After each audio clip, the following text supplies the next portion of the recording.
Imagine a monk running hundreds of miles in a single night, his feet barely touching the ground, moving like the wind itself. This is lung-gom, a mystical Buddhist practice that defies the limits of the body. How could someone transcend the physical world through sheer mind and spirit? What secrets of the Buddha's teachings could unlock such freedom? If you've ever wondered how meditation can transform not just the mind, but the way we move through life, you're in the right place. Join us as we unravel the story of Tenzin, a young monk chasing the wind to discover enlightenment. Stick around. You'll be amazed at what's possible when the heart and breath align. Share your thoughts in the comments. What does freedom mean to you? Let's explore this path together. Whisper of the wind. In the high reaches of the Tibetan plateau, where the wind hums with secrets older than the mountains themselves, there lived a young monk named Tenzin. His days were woven from the quiet rhythms of the monastery. Chants that rose like smoke at dawn, the soft clatter of prayer wheels, and the endless turning of ancient texts under candlelight. Yet, beneath the serenity of his routine, Tenzin's heart pulsed with a restless yearning, a whisper that stirred his soul like a leaf caught in a storm. What was it that called to him from beyond the stone walls? What hidden truth lay in the tales of the lung-gom, those fabled runners who crossed vast distances in a single night, their feet skimming the earth as if defying its pull? The stories were not mere legends to Tenzin. They were a spark, a promise of something greater, something that could lift him closer to the boundless freedom the Buddha spoke of. Tenzin's curiosity was not idle. It was a fire, subtle but unyielding, fed by the words of his teacher, Lama Dorje, a man whose eyes seemed to hold the weight of countless lifetimes.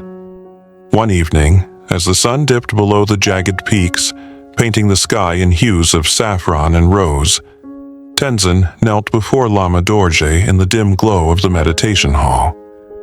"Teacher," he said, his voice trembling with the urgency of youth, "is it true that the lung-gom run not with their bodies but with their minds, that they move as if carried by the wind itself?"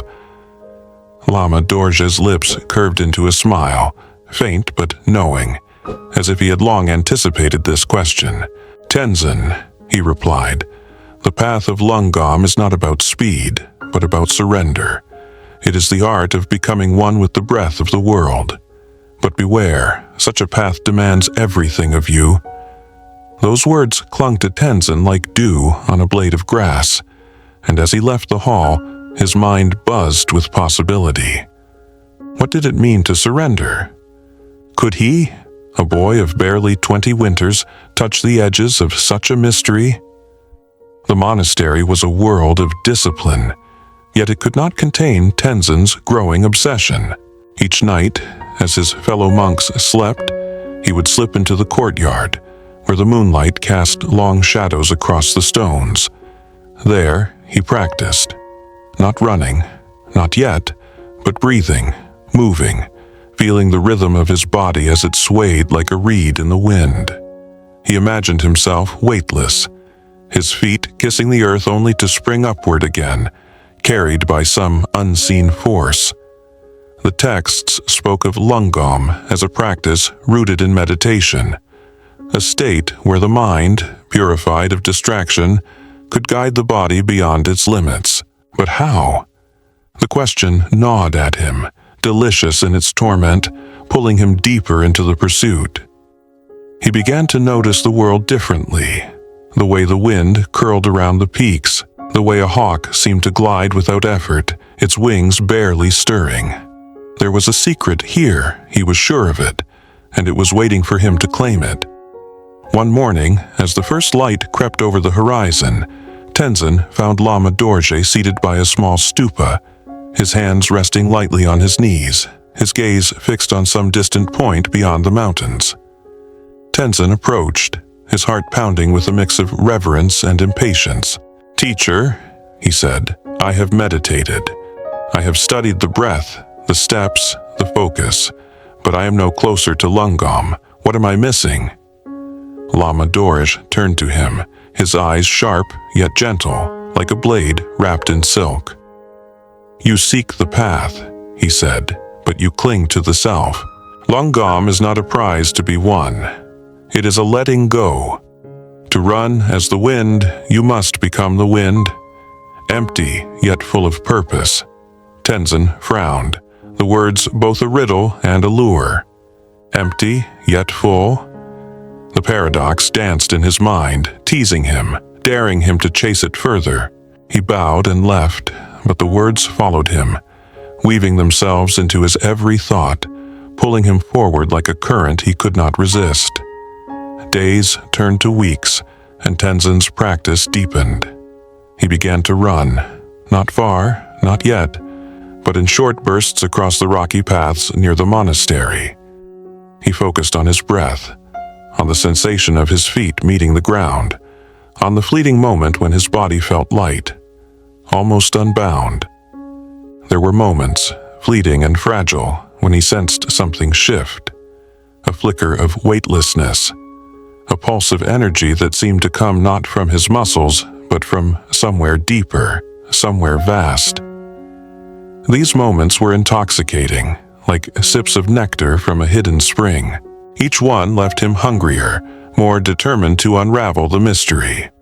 He pored over the ancient texts, their pages brittle under his fingers, searching for clues.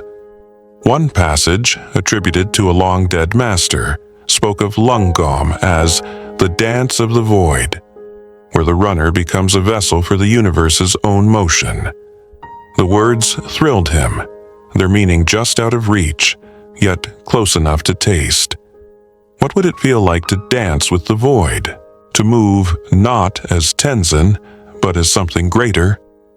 The other monks began to notice Tenzin's fervor. Some whispered that he was chasing folly, that lung-gom was a relic of a bygone era, a practice too esoteric for a modern world. Others, older and quieter, watched him with a knowing silence, as if they too had once stood at the edge of such a quest. Tenzin cared little for their opinions. The call within him was too strong, too vivid, like a melody only he could hear. One evening, as he sat cross-legged in his small cell, a memory surfaced. A story his mother had told him as a child, of a lung-gom pa who had crossed the Changthang Plateau in a single night to deliver a message that saved a village from ruin.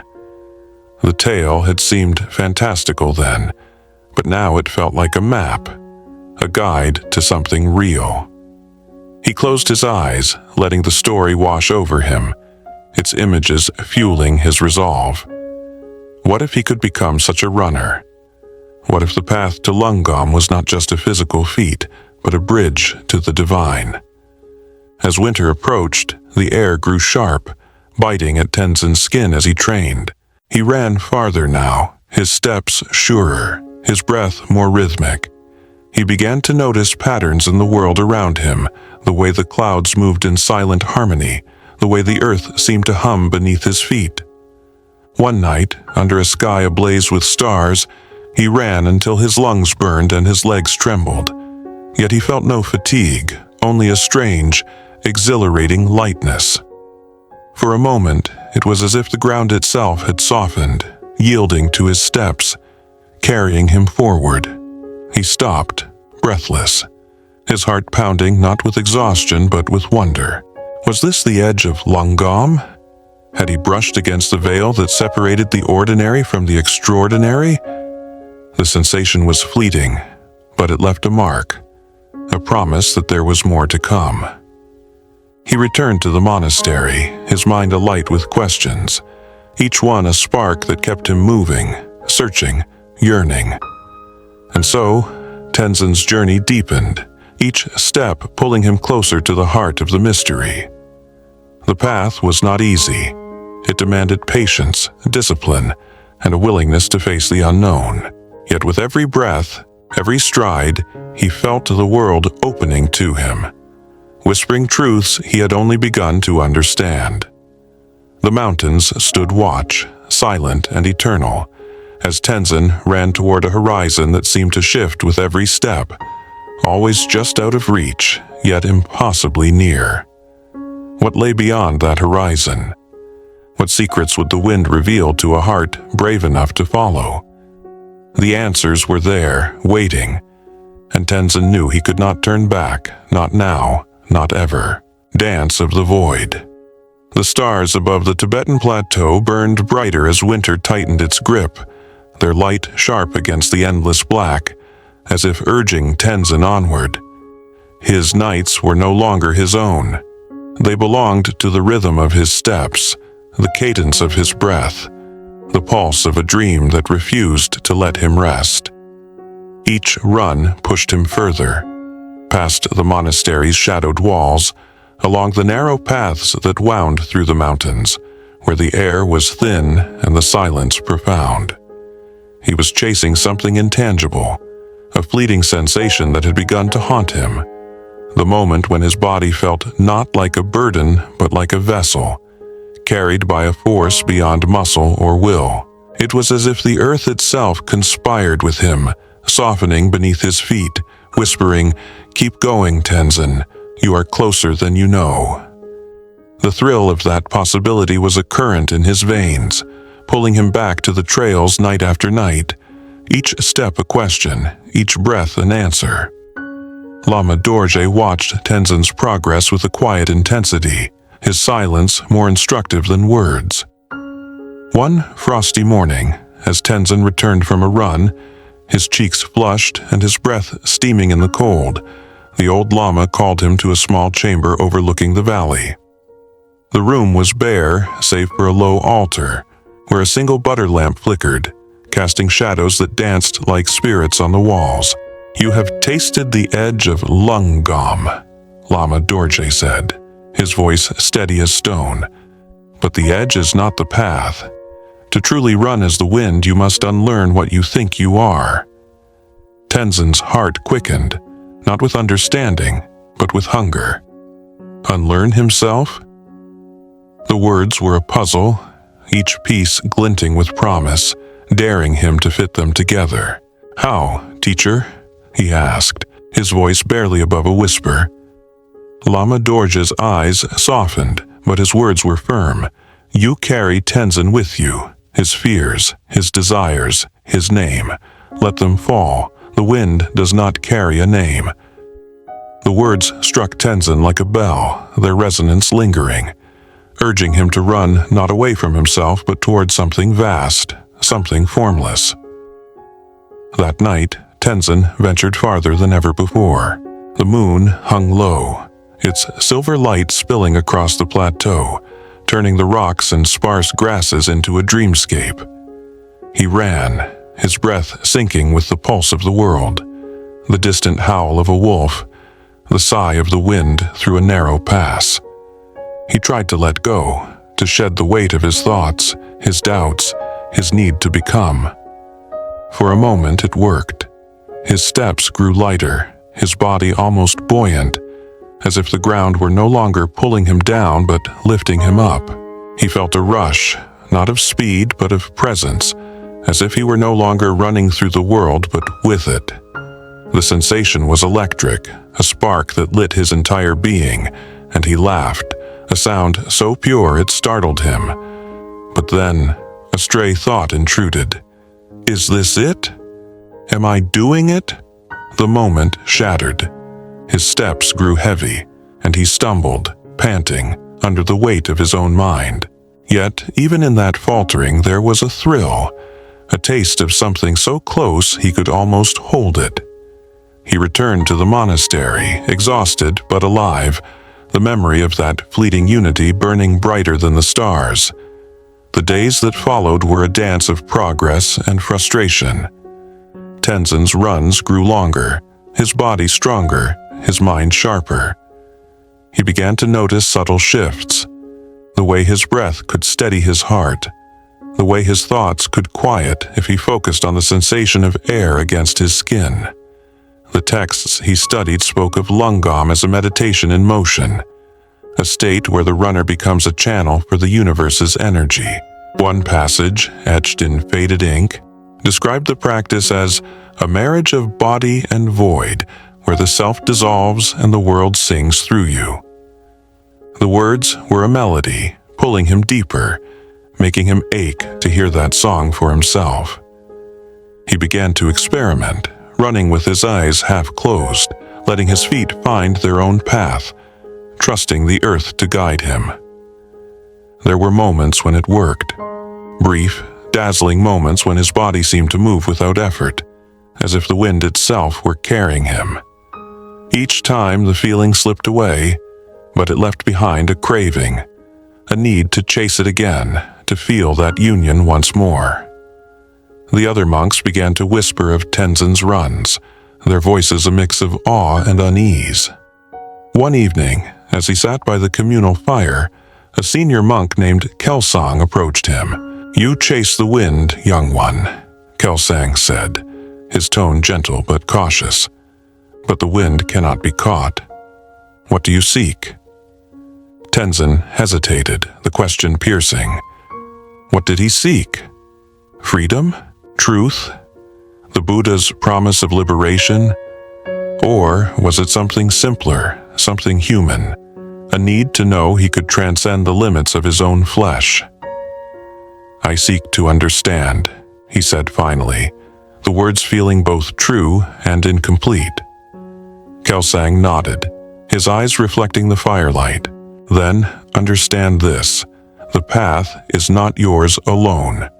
To run as the lung-gom Pa is to run for all beings, to carry their hopes, their suffering, their prayers." The words landed like a stone in still water, sending ripples through Tenzin's thoughts. He had been running for himself, but what if lung-gom was more, a way to connect, to serve, to become a bridge between the human and the divine? This new perspective shifted something in Tenzin. He began to run not just for the thrill of weightlessness, but for the monastery, for the villagers in the valley below, for the countless beings whose suffering he had vowed to alleviate when he took his monastic vows. One night, as a storm brewed on the horizon, its thunder rolling like a distant drum, Tenzin set out on a run that felt different from the start. He dedicated each step to those he loved, his mother, long gone, whose stories had planted the seed of this quest, Lama Dorje, whose wisdom lit his path, the monks who doubted him, yet whose presence grounded him. As he ran, the wind rose, fierce and wild, tugging at his robes. Instead of fighting it, he leaned into it, letting it guide his steps. For a moment, time seemed to blur. His feet moved faster, lighter, the ground a mere suggestion beneath him. He was not running, he was flowing, carried by a force that felt both within and beyond him. When he stopped, miles from where he began, the storm had quieted, and so had his mind. He stood under the vast sky, his breath steady, his heart full, knowing he had touched something sacred, if only for a moment. The memory of that run became Tenzin's anchor, a beacon that kept him moving forward. He knew he was still far from mastery, but the gap was narrowing, the path growing clearer. Each run was a meditation, each step a prayer, each moment of lightness a glimpse of the truth the Buddha had taught, that all things are interconnected, that the self is but a fleeting shadow in the dance of existence. The mountains stood witness, their peaks piercing the sky, as Tenzin ran toward a horizon that no longer felt distant but alive, pulsing with possibility. What would it mean to fully become the wind? To move not as Tenzin, but as the breath of the world itself. The questions were no longer burdens but invitations, each one pulling him deeper, urging him to keep running, to keep seeking, to keep becoming. Breath of the world. The Tibetan spring arrived like a whisper, softening the edges of the plateau with patches of green and the faint hum of life stirring beneath the frost. For Tenzin, the changing season was more than a shift in the world. It was a mirror of the transformation unfolding within him. His runs had become a ritual, a sacred dance where each step blurred the line between body and spirit. The moments of lightness, once fleeting, now lingered longer, as if the earth itself were conspiring to lift him higher, to carry him closer to the truth he sought. Yet, the full mastery of lung-gom remained elusive, a horizon that shimmered just beyond his reach, teasing him with its nearness. Each night, as he ran under the vast, star-strewn sky, he felt the pull of something greater. A call not to conquer, but to dissolve. To become not just a runner, but a vessel for the world's own breath. The anticipation of that possibility was a flame in his chest, urging him forward, making it impossible to turn back. One evening, as the monastery glowed with the soft light of butter lamps, Lama Dorje summoned Tenzin to the cliffs overlooking the valley. The air was sharp with the scent of juniper, and the wind carried the distant chant of monks, a sound that seemed to weave the earth and sky together. "You have run far, Tenzin," Lama Dorje said, his voice steady yet charged with a quiet urgency. "But the true test of lung-gom is not in the distance you cover. It is in the purpose you carry. The village of Kar below faces a sickness. Children burn with fever, and their herbs are scarce. The nearest supply is across the Changthang Plateau, a journey of 3 days by foot." He paused, his eyes locking onto Tenzin's. "Will you run for them?" The question struck like a spark, igniting something deep within Tenzin. This was no longer about his own quest. It was a call to serve, to embody the compassion the Buddha had taught. He nodded, his heart racing not with fear, but with clarity. This was the moment he had been running toward, the moment when lung-gom would cease to be a dream and become a bridge to others. As dawn broke, Tenzin stood at the edge of the monastery, his robes tied tightly, his breath steady. The plateau stretched before him, vast and unforgiving, its winds howling with a force that could break a lesser spirit. He closed his eyes, letting go of Tenzin, the boy, the monk, the seeker, and offered his intention to the village, to the children whose lives hung in the balance. He began to run, his steps light at first, tentative, as if testing the earth's willingness to meet him. The wind pushed against him, but he did not resist. He leaned into it, letting it guide his rhythm. His breath became a chant, silent but steady, aligning with the pulse of the world. The crunch of gravel, the sigh of the breeze, the faint hum of life beneath the surface. Hours passed, or perhaps minutes. Time began to blur, the boundaries of his body softening. His feet touched the ground, yet they barely lingered, as if the earth itself were propelling him forward. The sensation was not effort but flow, a current that carried him across the plateau like a leaf on a river. The landscape shifted around him. Rocky slopes gave way to open plains, then to jagged ridges, but Tenzin's focus remained unbroken. He saw the faces of the children in his mind, their eyes bright with hope, and he ran for them, each step a prayer, each breath a vow. The texts had spoken of lung-gom as a state of no self, where the runner becomes the act of running, the wind itself. Tenzin felt it now, not as a concept but as truth. His body was no longer his own. It was the wind, the earth, the sky, moving as one. The plateau seemed to shrink beneath him, distances collapsing as his strides grew impossibly long, his feet skimming the ground, weightless yet purposeful. The thrill of it was overwhelming. Not a rush of pride, but of unity, as if he were no longer separate from the world, but woven into its very fabric. He ran through the day and into the night, the stars his only guide, their light a silent promise that he was not alone.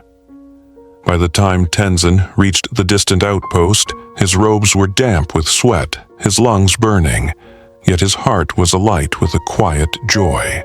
The traders there, startled by his arrival, handed him the herbs, their eyes wide with disbelief. "How did you cross the plateau so quickly?" one asked.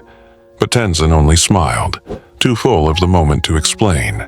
He turned back, the herbs secured in a cloth across his chest, and ran again, the return journey no less urgent.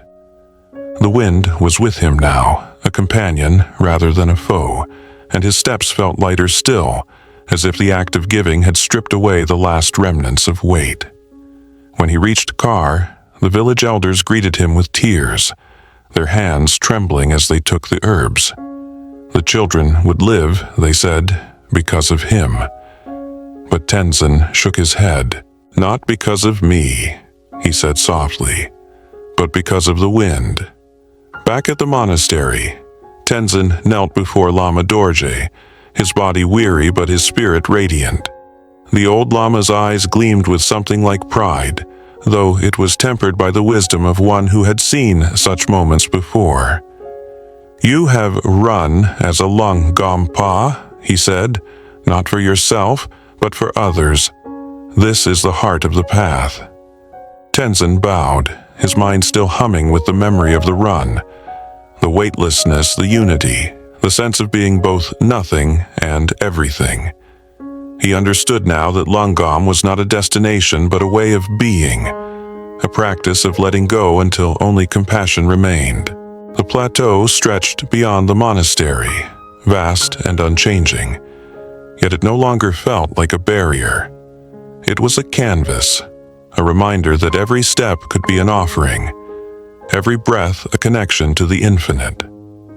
Tenzin continued to run in the days that followed, not for mastery, but for joy, for the simple act of moving with the world rather than against it. The monks no longer whispered. They watched him with quiet reverence, as if he carried a light they could not yet see. The mountains stood as they always had, eternal and silent, but to Tenzin they were alive, their peaks singing of the truth he had touched, that to run as the wind was to live as the Buddha had lived, free, boundless, and in service to all. The horizon was no longer a line to chase, but a promise that the path would always unfold, step by step, breath by breath, forever calling him to run, to become, to be.